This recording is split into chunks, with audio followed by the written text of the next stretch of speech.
My mom sent me a text, "You're banned from Thanksgiving until you apologize, idiot." No call, no explanation, just a cruel line flashing on my screen. So I smiled, shut my wallet on their holiday, and made plans of my own. 3 days later, while they were carving turkey without me, the bills I'd stopped paying hit hard. My phone lit up 87 missed calls, and that was just the start. Before I tell you everything, hit like and drop a comment telling me where you're watching from. Have you ever been treated like the outsider in your own family? When people talk about family, they picture warmth, laughter, a place you can come home to no matter what. My family, it was different. On the outside, we looked fine. Holiday photos with matching sweaters posed smiles around the table, Dad carving the turkey while Mom held the serving spoon like it was her crown. But under the smiles was a current I couldn't ignore: favoritism, manipulation, and silence whenever I asked for the smallest bit of respect. I'm Madison Cole. I'm 27, the quiet one, the one who kept the bills balanced and the lights on even when nobody noticed. I wasn't rich, not flashy, but I had something no one else in my family had: discipline. I could make a late bill disappear before the power company even thought about cutting the line. When Dad had surgery last year, insurance only covered so much.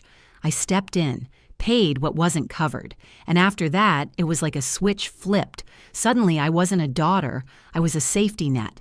The family phone plan, on me; the internet, on me; a temporary copay, on me.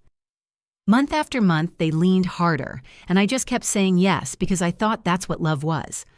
Meanwhile, my cousin Dylan, the so-called star of the family, always had a different story. He was the golden boy, the one who could do no wrong. Every time he bragged about a new sales bonus or another night out, it was me quietly paying off the electric bill they forgot again. Every time he posted his perfect dinners online, I was covering groceries my parents didn't want to admit they couldn't afford. Mom bragged about Dylan's success like it was her own, while I was just the budget cop, the one who made things complicated. There were moments I let myself believe things would change, like when Mom baked her apple pie and the smell filled the whole house, or when Dad fell asleep in front of the TV with the football game buzzing low. I'd glance at the old family photo on the mantle, me in braces, Dylan grinning without a care, and wonder if maybe someday we'd sit at the same table without me being the punchline. But deep down, I knew better. The favoritism wasn't an accident. It was a pattern. Every time Dylan needed money, I was expected to provide. Every time I spoke up, I was told to relax, stop making drama. That was my role, unseen, unheard, and yet always paying the price. And when Mom's text came banning me from Thanksgiving, it didn't come out of nowhere. It was the final nail in a coffin they'd been building for years. The first crack showed up in the group chat. It was supposed to be the Thanksgiving head count. Names scrolled down the screen like a guest list to a party I'd helped fund, and mine wasn't there. I stared at the screen waiting for my name to appear, then finally typed, "Did you forget me?" The dots pulsed for a few seconds before Dylan replied, "Limited seating. Try Christmas if you behave." The words made my stomach drop, not because of what he said, but because nobody else objected. Mom didn't correct him. Dad didn't say a word. Aunts and uncles stayed silent like silence was permission. I called Mom. The sound of clinking dishes and laughter spilled through the speaker like the party had already started without me. "You're not invited until you apologize to Dylan for ruining his promotion dinner," she said flat, like she was reading a rule book. "By ruining, you mean asking why he keeps borrowing rent while he's bragging about his sales checks," I shot back. In the background, Uncle Ray's voice cut in, mocking, "There she goes again, budget cop." Everyone laughed. Everyone but me. I felt heat crawl up my chest. "You want drama? Then stop using my debit card on autopay," I said, steady but sharp. The line went quiet for a moment. A door slammed somewhere on their end like they thought I was bluffing. Then the call dropped.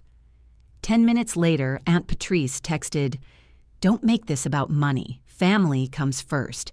Then she posted a gratitude photo without me, long table candles glowing, everyone tagged but me. On Thanksgiving Day, my feed filled with plates of turkey and pie captioned "Best Family Ever."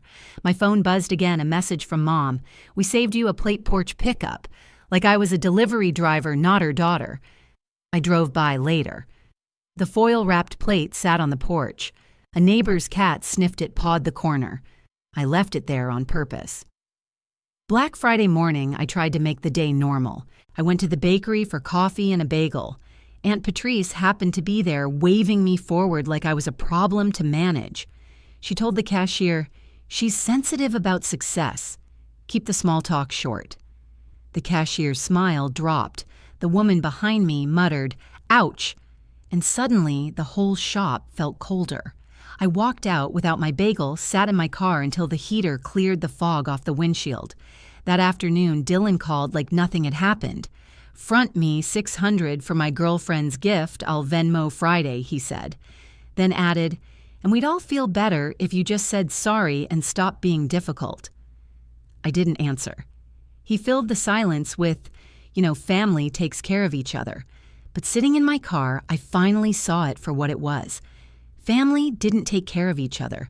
I took care of them, and the more I gave, the more invisible I became. That was the moment I realized this wasn't a misunderstanding.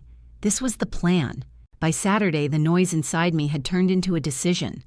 I sat at my kitchen table phone, buzzing with messages I didn't read, and opened my notes app. Line by line, I started writing it all down. Dates, amounts, reasons, tires for Dad's truck, meds after his surgery, the family phone plan no one else wanted to manage, the internet bill that kept somehow getting paid, groceries, copays, surprise deposits before banks closed. As I scrolled through months of transactions, my chest ached. None of it was one time, even when they swore it would be. Every just until next month became permanent. Every emergency became my responsibility. My yes had become the floor they walked on. I typed a line at the top, "What they don't know is about to save me."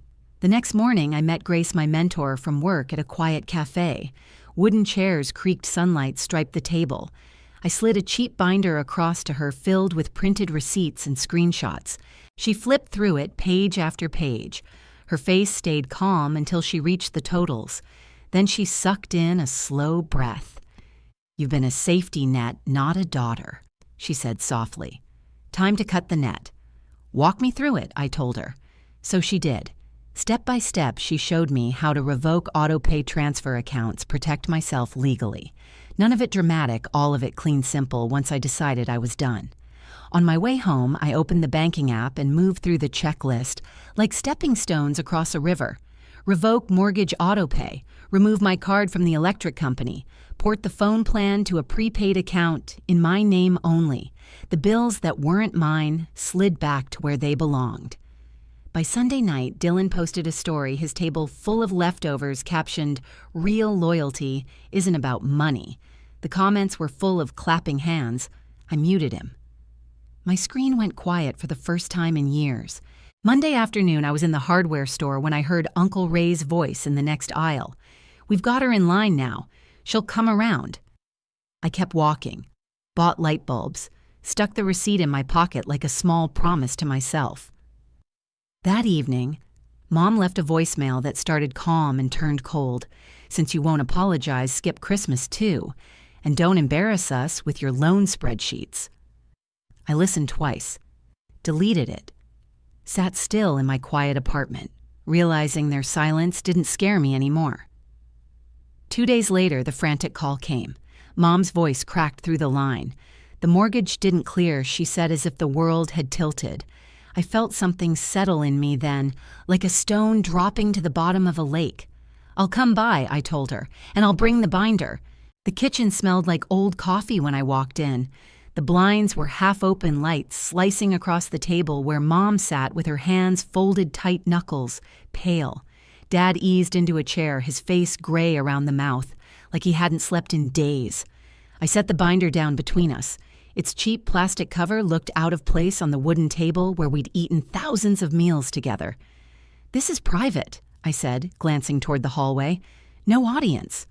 Dad rubbed his forehead. "We thought Dylan was helping." He whispered, his voice almost apologetic. I slid the binder toward him, turned it so the pages faced them. "He told you that because I was paying," I said. "Here are the transfers, every one of them from my account straight to your mortgage company. Mom's hands trembled as she flipped through the pages. Grocery receipts, utility bills, prescription costs, the phone plan, the internet, the credit card payments, 3 years of lines, 3 years of me. You banned me from Thanksgiving until I apologized, I said quietly. So I stopped paying for the holiday you enjoyed without me. And I'm done funding the parts of me you're ashamed of. The front door opened and Dylan strolled in like he owned the place. He froze when he saw the binder. His smirk slipped. "You're really doing this?" He asked, his voice sharp, like my choice was an attack. I pulled a clear sleeve from the binder and slid it across the table.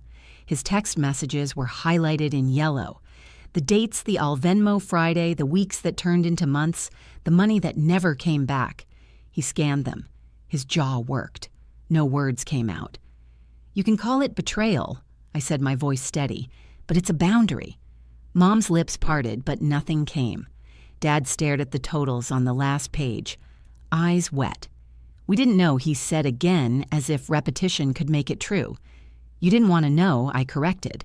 "It was easier to pretend Dylan was your success story, and I was just difficult."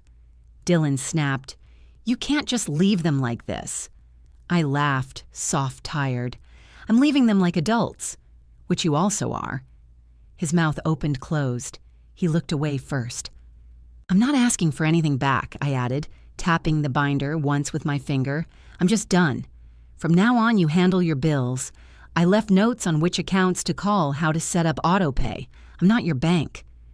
The silence pressed in. The refrigerator hummed. A car passed outside. Finally, Dad's voice broke it. "What about Christmas?" His tone was thin, fragile. I met his eyes. "I'll see how I feel," and I meant it in a way I'd never allowed myself to mean anything with this family. I tucked the binder under my arm and walked out. The afternoon was bright, ugly, and clean. Each step to my car felt like a door closing behind me. Driving home, I stopped at a red light. Fear rushed through me. What if they cut me off completely? What if no one called again? The green arrow lit and I turned. And in that turn, I realized I'd been living in fear of their silence for years. Maybe silence was exactly what I needed. By the end of the week, the family group chat flickered with awkward messages who can help reorganize bills, followed by strings of emojis and no volunteers. Someone typed Dylan and he replied with a single eye roll. Then the chat went dead. Aunt Patrice posted a quote about humility on Facebook, and for the first time in years, no one tagged me under it. Dylan's weekend photo dumps shrank no more fancy dinners, just board games under dim lamps. Mom sent a recipe for casserole like nothing had happened. I didn't reply. 2 days later, another text I didn't realize how much you did. "We'll figure it out." I read it twice, set the phone down. At night, I made tea in my quiet kitchen, balanced my own budget. The numbers looked simple when they only belonged to me. Still, their voices echoed sometimes. Dad's, "What about Christmas Dylan's? You can't just leave them like this." But then I'd remember the binder, the porch plate of turkey, the way Mom typed idiot in her text, like I wasn't her daughter, and the echoes faded. One evening, the phone buzzed. "Dylan." I didn't know. "I'm sorry." I stood under a streetlight reading it twice. I didn't reply. Not yet. Because this wasn't about one apology. It was about years of being invisible until my money showed up. At the bakery, a week later, the same cashier looked up and smiled this time. "What can I get you?" she asked. "Everything bagel toasted cream cheese," I said, just like anyone else ordering breakfast on a regular day. I stepped outside, bit into the warm bagel, and for the first time in a long time, it tasted like something simple that didn't owe me anything. And that was the real showdown. Not at the kitchen table, not in the binder, but in the quiet proof that I could walk away and still be whole. The weeks after felt strange, like walking into a room that had always been loud and finding it finally quiet. For the first time, my paycheck was mine. I paid my rent, my car insurance, stocked my fridge, and still had enough to breathe. The absence of their requests felt like a new kind of air.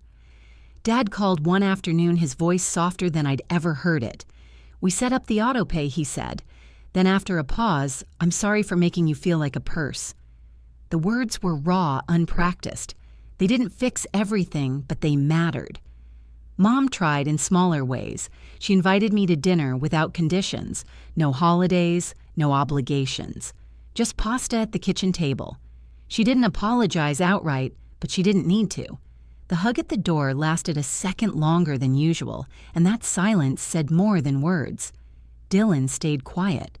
Maybe his silence was the most honest thing he'd ever given me. I kept the binder on my shelf not as a threat, but as a reminder.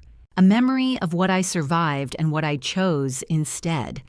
I don't know what next Thanksgiving will look like. Maybe I'll be at the table. Maybe I'll take a trip and drink cocoa out of a paper cup. What I do know is I won't be buying my seat with silence or with money. For once, their silence didn't hurt me. It freed me. Family isn't measured in how much you pay to keep your place at the table. Real love doesn't demand silence or sacrifice.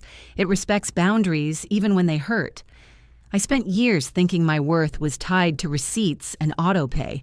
But the truth is simpler. I'm not their bank. I'm their daughter. And I get to decide what that means. If this story hit close to home, tell me in the comments, have you ever had to draw a line with family? Your voice matters here. And don't forget to like and subscribe so you won't miss the next story.